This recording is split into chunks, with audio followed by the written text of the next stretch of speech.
నిజాంపేట మండల వ్యాప్తంగా ఛత్రపతి శివాజీ మహారాజ్ జయంతి వేడుకలు ఘనంగా నిర్వహించారు. ఈ మేరకు నిజాంపేట కేంద్రంలోని నూతన బస్టాండ్ సమీపంలో గురువారం గ్రామ పంచాయతీ పాలకవర్గ సభ్యులు అలాగే శ్రీనివాస్ వైన్స్ నిర్వాహకుల ఆధ్వర్యంలో ఛత్రపతి శివాజీ మహారాజ్ జయంతిని పురస్కరించుకుని ఛత్రపతి విగ్రహానికి పూలమాలలు వేసి ఘన నివాళులు అర్పించారు. ఈ సందర్భంగా వారు మాట్లాడుతూ ఛత్రపతి శివాజీ మహారాజును చరిత్రలో స్ఫూర్తిదాయకంగా తీసుకోవాల్సిన అవసరం ఎంతైనా ఉందన్నారు.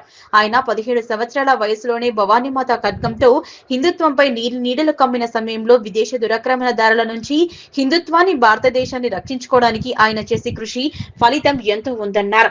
భారతదేశంలో భారతీయులంతా ఛత్రపతి శివాజీ మహారాజ్ ఆశయ సాధనకు ప్రతి ఒక్కరూ కృషి చేయాలన్నారు. ఈ కార్యక్రమంలో గ్రామ సర్పంచ్ అల్లిమెట్టి నరేందర్, ఉప సర్పంచ్ గేరిగంటి బాబు, గ్రామస్తులు కొమ్మట బాబు, లక్ష్మణ్, శివప్రసాద్, కిషోర్ గౌడ్, కిషన్ గౌడ్, జాలా పోచయ్య, పంజాబ్ బాబు, సుధాకర్, పర్షా గౌడ్, శ్రీకాంత్, శ్రీనివాస్ గౌడ్, ప్రశాంత్, రాజు, మధు తదితరులు పాల్గొన్నారు. మండల కేంద్రంలో ఛత్రపతి శివాజీ మహారాజు యొక్క జయంతి కార్యక్రమాన్ని అంగరంగ వైభవంగా నిర్వహించుకోవడం జరుగుతుంది. ఈరోజు ప్రతి ఒక్క హిందూ ఛత్రపతి శివాజీ మహారాజ్ని ఆదర్శంగా తీసుకొని ముందుకు పోవాల్సిన అవసరం ఎంతో ఉంది.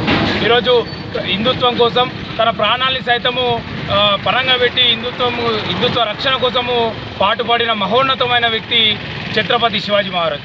కావున ప్రతి ఒక్కరికి హిందూ బంధువులందరికీ ఛత్రపతి శివాజీ జయంతి శుభాకాంక్షలు. రాబోయే రోజుల్లో కూడా పాలకవర్గ ఆధ్వర్యంలో నిజాంపేట మండల కేంద్రంలో శివాజీ విగ్రహాన్ని ఏర్పాటు చేస్తారని మనస్ఫూర్తిగా కోరుకుంటూ జై హింద్, జై భారత్.